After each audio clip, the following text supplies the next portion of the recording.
Have you ever been in a conversation where, after saying everything you wanted, you walked away feeling like you lost? Have you ever felt that tight knot in your throat, as if every word you spoke only pushed you further from your own inner strength? Maybe you're surrounded by people who speak loudly, interrupt, mock, and dominate conversations, disguising arrogance as confidence. And perhaps deep down, you've believed that staying silent means weakness, that not defending yourself equals surrender, that not reacting means defeat. But what if I told you that this is all an illusion, that true power has never been about the words you say, but about when you don't say them? Nietzsche, one of history's most misunderstood thinkers, saw something few dare to admit. Those who talk too much often reveal too much. Those who feel the need to convince others are already at a disadvantage. Society teaches us to fight, explain, defend our ideas, as if every discussion is a battle for truth. But nature offers a different path, one that's subtler, more powerful, and infinitely wiser. He believed silence isn't just the absence of noise. It's a commanding presence. Silence unsettles. It destabilizes, forcing others to face themselves. This message is for you, the one who often feels ignored, overshadowed, or dismissed. For the person who walks away from conversations feeling unheard, misunderstood, or invisible. For the one tired of being the easy target, the nice one who tries to keep the peace while others take advantage of your calm. Maybe you've mistaken silence for submission, but today I want to show you that silence can be your strongest weapon. True victory isn't about winning an argument. It's about never having to enter one. Get ready to see silence in a whole new light, not as emptiness or weakness, but as the ultimate response. Let's explore nature's wisdom and learn how to navigate any situation without uttering a single word. Why do we feel compelled to respond, to rebut, to prove we're right? Because we've been conditioned to believe truth must be fiercely defended, that silence means letting others win. But nature sees this as a sign of weakness, the fear of appearing vulnerable. Beneath that fear is the ego, a fragile ego that can't handle being questioned, that mistakes disagreement for attack, turning every conversation into a battlefield. Nietzsche said, "Most people don't argue to find truth. They argue to gain power. They cling to their beliefs, not because they're unshakable, but because if those beliefs falter, everything they stand on crumbles." In this light, arguing isn't a tool of wisdom. It's a shield, a desperate cry from the ego trying to control the story. What does this mean? It means that when you feel the urge to justify yourself or prove your point, you've already stepped into their game and you've lost. The very need to defend your position shows you're still caught up in wanting to be accepted, validated, or understood. Nature called this herd morality, the behavior of those who live by other people's expectations, desperate to be seen as good, correct, or just. But this endless quest for approval is exactly what keeps you weak. True strength, nature said, doesn't come from convincing others. It comes from not needing to convince them at all. It lies in holding firm to your vision, even when faced with laughter, criticism, or rejection. It's about being misunderstood, and yet remaining unshaken. What nature offers us is a kind of power, not measured by winning arguments, but by mastering ourselves internally, a power that grows as you stay calm, while everyone else loses control, that strengthens when you stop reacting. If you really want to win, you need to grasp this. The debate is a performance, and the first one who jumps up to act has already lost. Nietzsche understood that a reactive mind is a controlled mind. The mind that watches without reacting, that is the powerful one, because it transcends the need to prove anything. But if we shouldn't react, then how do we assert power over others? If words betray us, how do we make others feel our strength without speaking a single phrase? Nature's answer lies in the concept of the Übermensch, the being who rises above ordinary morality and commands the world through complete self-control. In the next part, we'll dive deeper into this figure and see how he uses silence strategically as a tool of dominance. Are you ready to reach this next level? Because from here, silence begins to speak. If this resonates with you, hit the subscribe button and support the channel. Thank you. Nietzsche didn't write for the weak. He wrote for the few brave enough to look inward, face their struggles, and transform pain into power. For him, most people live trapped by convention, moral judgment, and the need for others' approval. But there's another kind of person, rare, powerful, free. The Übermensch doesn't react to the world. He shapes it in his own image. And the most striking part, he often does so in complete silence. The Übermensch doesn't need to win arguments or play emotional games. He observes. He understands. He chooses carefully when to speak, and more importantly, when to remain silent.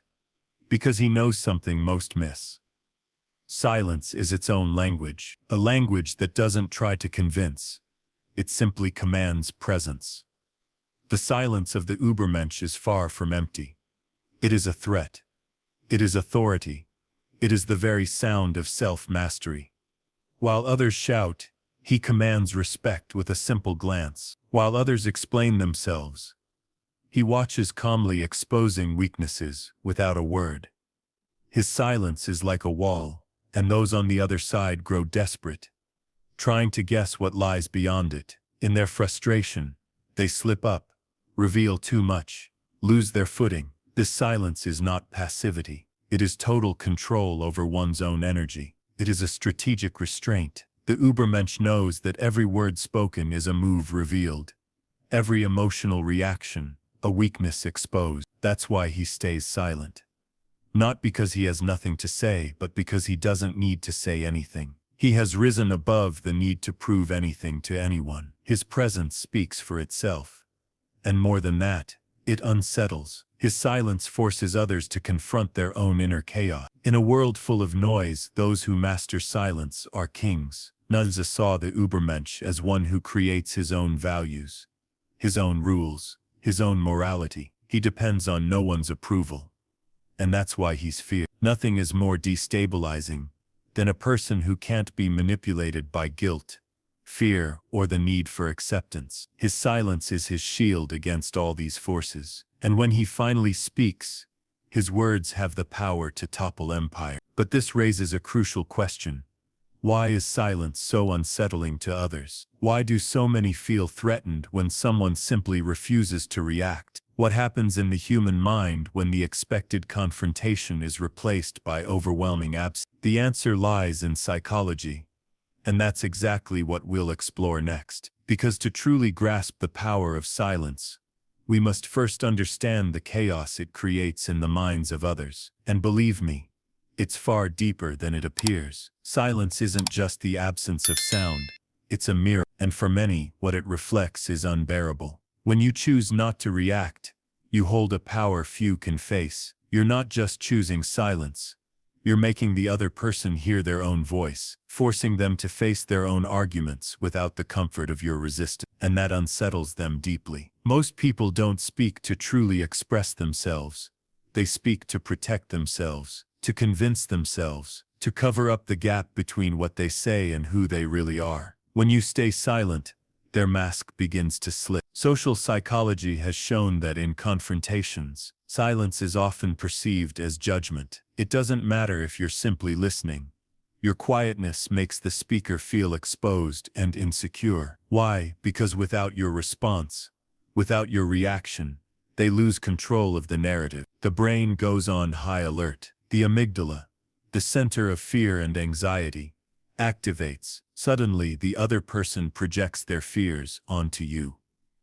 Is he judging me? Did he notice my insecurity? Does he know I'm bluffing? In this invisible battlefield, silence is like a hidden blade. It cuts where no one can see. But everyone feels. Nietzsche understood this. Long before modern psychology confirmed it, he saw that most people are slaves to their reactions, acting impulsively, driven by vanity, speaking out of fear of being ignored or forgotten. But the superior spirit, the one who masters themselves, chooses silence, knowing that every word spoken is a gift to the enemy.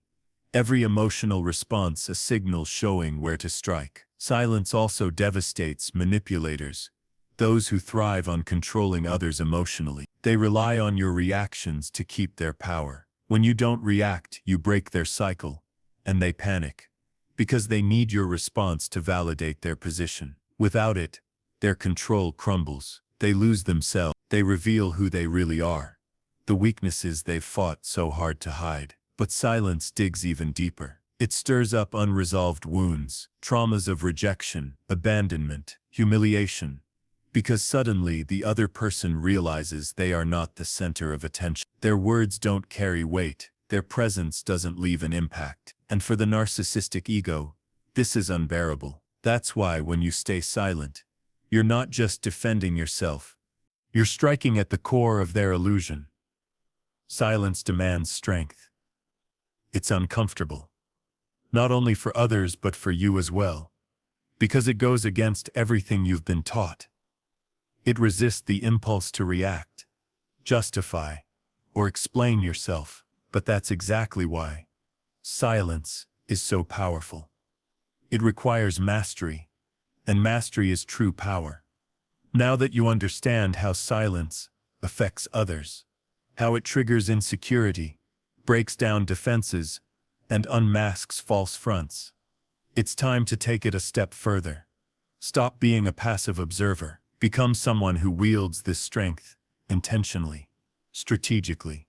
In the next part, you'll learn how to turn silence into a conscious weapon, how to win any argument without uttering a single word. When you master this, no one will be able to control you anymore. The moment has come to stop merely understanding the power of silence and start using it. Because knowledge without action is just empty theory. From now on, you'll learn to sharpen your silence, not just as a shield, but as a precise blade ready to slice through others' masks when they least expect it. The first step is simple and brutal. Be silent when your instincts scream for a response. This takes strength, because everything inside you will urge you to react, justify, prove you're right. But that urge is poison. Each time you give in, you reveal that you're still controlled by others, that you still care what they think, that you're still playing their game. True silence begins only when you kill that need, when you realize you owe no one an explanation, and that truth exists without needing to be spoken. The second weapon of silence: observe. While others ramble, getting lost in endless explanations, and trying to fill the silence with words, you listen, but not like someone waiting for their turn to speak. You listen like a hunter tracking the footsteps of prey in the forest. You catch the fears hidden between the lines, the subtle contradictions, the insecurities disguised as arrogance, and you store all of it. Because when you do speak, if you choose to speak, it will be with surgical precision, the precision of someone who fully understands the emotional landscape of the other. The third weapon: time. Learn to let silence linger. The pause creates tension, and tension is power. As the other person waits for your response and it doesn't come, they experience an internal collapse. Discomfort grows. Their mind begins to fill the void with assumptions, fears, and paranoia. A single look from you, paired with silence, can have more impact than 10 carefully crafted sentences. The fourth weapon: unpredictability. When you master silence, you become unpredictable, and the unpredictable is always fear. Because when people don't know what to expect, they lose their advantage. They grow cautious, measuring every word. You flip the usual dynamics of conversation, from reactive to the gravitational center. At this point, silence is not absence. It is pure dominance. But be warned, don't mistake silence for passivity. Nature never celebrated weakness. The silence we're talking about is active, charged with intention. You're not withholding, you're preparing, choosing, positioning yourself with a strength so deep it doesn't need to be shown to be felt. And when the right moment comes, when silence has said all it needs to, You speak one precise sentence, one sharp comment. It ends the discussion, not because it's louder, but because it's truer, deeper, and undeniable. Yet this brings up an even more delicate truth, because sometimes the game isn't just about winning. It's about survival. There are times when people aren't debating with you. They're using you, manipulating you, draining you, and you may not even realize you're giving away your power. Every day you're being controlled without a single word being spoken. And here lies the darkest truth of all. When silence stops being a strategy and becomes a silent scream from someone who's lost control of their own life. In the next part, we'll uncover this reality. We'll expose how you might be used without knowing it. Because while you think you're avoiding conflict, someone else may be building an empire on your silence. Nature already knew this. Is there anything crueler than being silent? It's being conditioned to believe silence is your only option. Swallowing your anger, conceding, in many discussions, avoiding conflict, at all costs, is seen as a sign of maturity. Staying silent is often mistaken for balance and wisdom. But what if I told you this could be a trap? Many times that silence isn't strength at all. It's disguised submission. Nature saw this clearly and without mercy. What you call peace is often just a domesticated surrender. Have you noticed how some people take advantage of your calmness, your willingness to listen, your habit of avoiding confrontation? They push their ideas, impose their will, take up spaces that once belonged to you, and you let them. You convince yourself it's not worth the fight, that harmony is more important, that it's no big deal. But the truth is, you're paying a steep price for this false peace. Even worse, you're being used by those who understand you will never push back. Nature called this the morality of slaves, a value system created by the weak to survive in a world ruled by the strong. It's a morality of resignation, guilt, and forced kindness. A hidden code that teaches you to erase yourself, to shrink, to conform, all while feeling virtuous. But nature didn't write for the resigned. It wrote for those who dare to break their chains, who recognize they're being used, and decide to stop playing the part of their own submission. When you accept this kind of silence, the silence that devours you from the inside, you surrender your power without even realizing it. You become shaped by the expectations of others. You stop being yourself and become what others want you to be. And this is the exact opposite of what nature called the will to power. Because the true will to power isn't about shouting or dominating others. It's about mastering yourself. It's about reclaiming control over your own story. It's about being silent, not out of fear, but because you owe no one an explanation. This silence of submission must die. In its place, the silence of presence must rise. A silence that does not bend, does not humiliate, does not apologize for existing. A silence that stands firm amid chaos, and without uttering a word shifts the entire course of events. This is the silence nature respects, the silence of an individual who has become the master of themselves. But how do you reach this level? How do you move from being manipulated to becoming the master of your own presence? How do you kill the herd morality within and be reborn as someone who commands authority? Even in silence, the true answer lies within the most powerful figure in nature's philosophy, the Übermensch. We've touched on him before, but now it's time to understand how to become one. In the next and final chapter, you'll discover what it takes to embody this new kind of human being. Because the world doesn't need more talkers.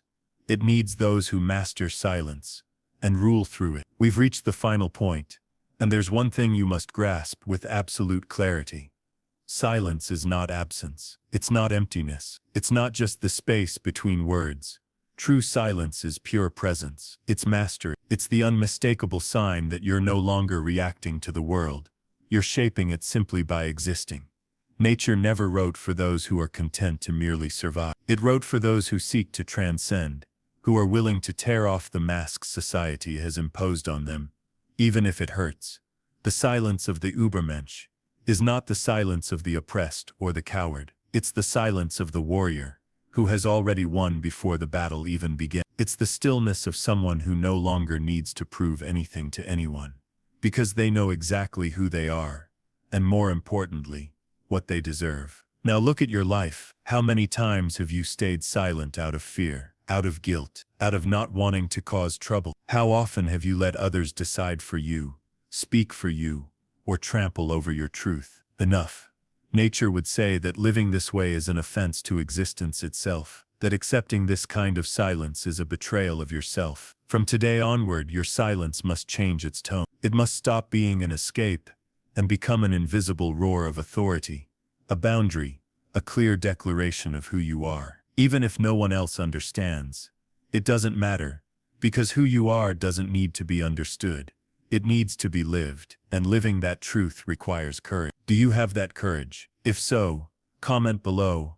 I choose the silence that commands respect, not just so I know you've made it this far, but so you can publicly affirm your commitment to yourself, because words carry power, even when they speak about silence. Don't stop here. The next video is essential. It will expand on everything you've learned here, and push your mind even further. Watch it not for me but because you deserve to go beyond. Remember, the weak shout, the strong remain silent, and the wise choose when.